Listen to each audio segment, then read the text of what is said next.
something rose up in me. And I was ready to get out of my car. And I was getting ready to show this dude what they do on 8th and H in Northeast. Oh, that's right. I know that's right. But they used to, you wouldn't say, you wouldn't make it out of there. Well, in my mind, see, but this is the point I'm making. The point I'm making is what I had to come to realize is that I still feel some kind of way about the gentrification that's taking place in Washington, D.C. You feel what I'm saying? And that's the truth. It came out of me. That incident showed me that there was some stuff that I really still need to work on.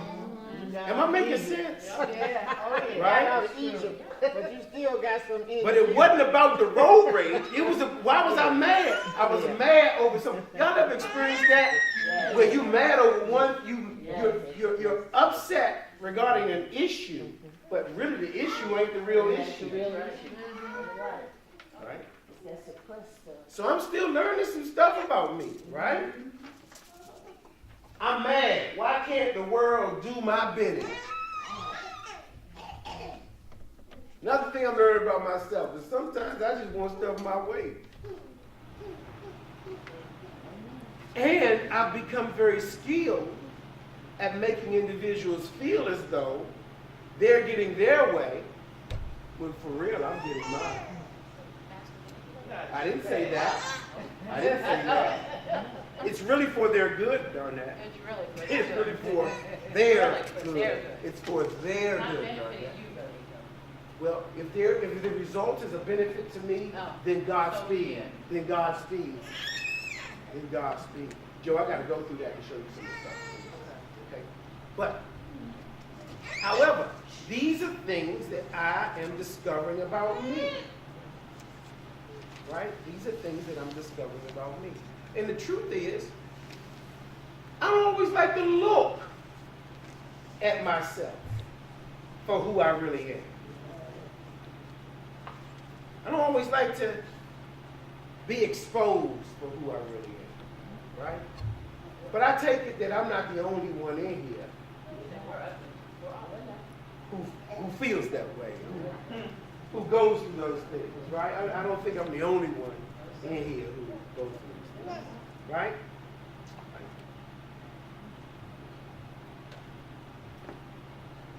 Okay? Did you hit it? The other one. One more. There you go. Very good. The self. Check this out. The self you thought you were, you most often never were. What do I mean by that? The self you thought you were. You know, sometimes we can go back in history, in the annals of history, and think about ourselves in a certain way. I was a bad mamma jamma.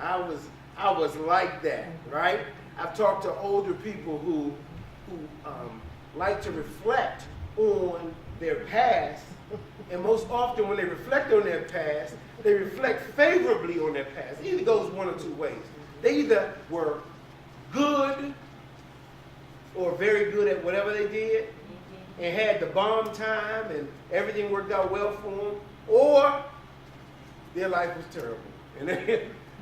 And truth be told, most often, neither are true. Most often it's somewhere in the middle, if you really looked at it objectively, right? But what you thought you were, the self that you thought you were, most often, you never were. You made it up. You created it. Yes, you lived it. It was your experience. However, what humanity does is humanity puts the knowledge of themselves, or what they know about themselves, in some kind of context to help them continue forward in life. Because who wants to go around continually calling themselves negative things? In your past, you was ornery, you was mean, you was cantankerous, right? You want to continue to go around while you're getting older saying, yeah, my memory of myself was I was ornery, I was mean, I was angry, I was cantankerous. So that somebody can tell you, yeah, That's what you were, and that's what you are.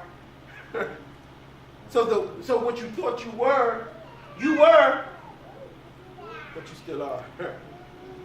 But you can't come to the truth of what you were.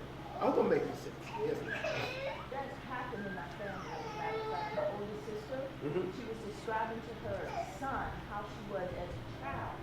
But in reality, she was describing my other sisters and how her personality was versus hers. Because she was a complete opposite. Right. And sometimes we take on the persona of someone that may be close to us, and we view ourselves in context of them. Right? So, your thoughts regarding you that you were, you probably never were. Right? In the present, the self you think you are, most likely, you never are. Right? The thing you think you are right now, most likely you're not. Later on, I'm going to ask y'all some questions as to how we come to an understanding of who we are. Right? Thirdly, you imagine yourself becoming most likely, the self you imagine yourself becoming, most likely you will never be. How many of us are waiting to be? I talk to you all the time about waiting to be. But the truth is, the only time you have is now, right? Yes. And if the only time you are, I don't even want to say promised, the only time you have is now, then what is it about the waiting process? What are we waiting for? You are who you are. Right? So, the self you imagine yourself becoming, most likely you will never be. How many of us are waiting to become something better than we are? We all are. You think we are? You think we wait to become better? We're all waiting for Christ to come back and get us. He has promised that that's better than this. So in that sense, I am. So do you think, is yourself, your identity, your understanding of self, linked to what you think you are or what Christ knows you are? That's what Christ knows I am. So as long as your identity is linked to what Christ knows you are, then you can see yourself for who you are. If I'm honest. If you're honest. If you're honest. Since you went Christian on me, since you went spiritual on me, right? Don't do that again. Since you went spiritual on me. No. Because the truth is, yes, ma'am, we are waiting for Christ's return. So that Christ can transfigure us, so to speak, as we would think, right? But in his prayer, he tells us, right?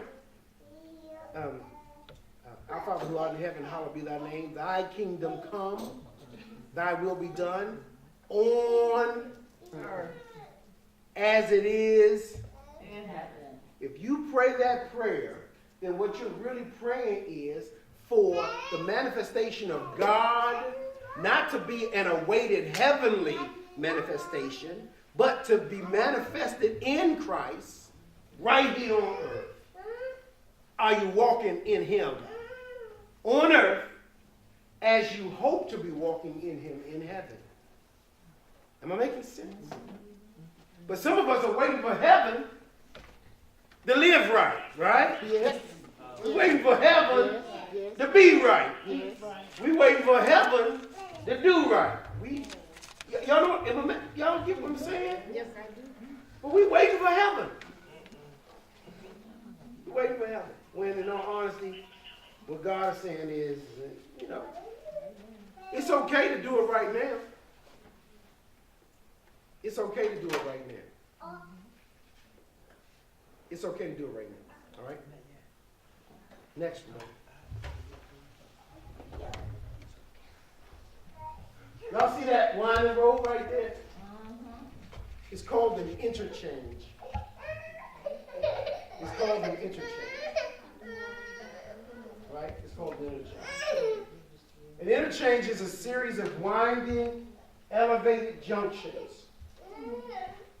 that provide access and exit onto high volume traffic patterns. Right? An interchange looks like spaghetti. Y'all ever go to a place that look like, when the road looks like spaghetti? Right? The road is going serpentining everywhere. Truth is, that's how life looks sometimes. Doesn't life look like that sometimes? Life look like it's going in many different directions. Sometimes there's highs, sometimes there's lows. Sometimes the world is trying to let me off at an exit, and you can't get off, and you're trying to figure out why I can't get off, right?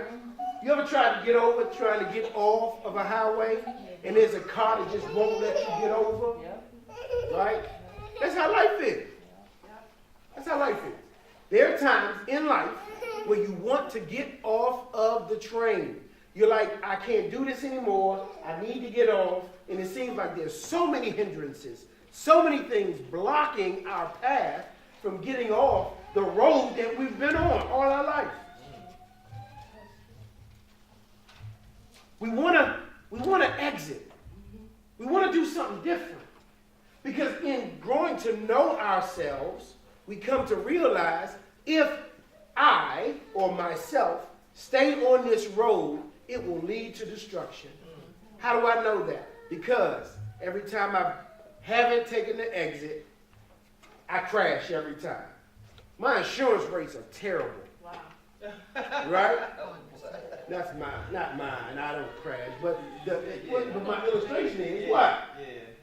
The person who's on the highway never get off, and they continue to crash and continue to crash. They got to keep on calling the insurance company. And guess what the insurance company is going to eventually do? Go up. They're going to go up. Eventually They're going to do what? They're going to drop you. And what does it look like riding around with no insurance? Now, I have done that before. Have you? Yes, I have. I don't want to admit it, but I did. I've done that. FF19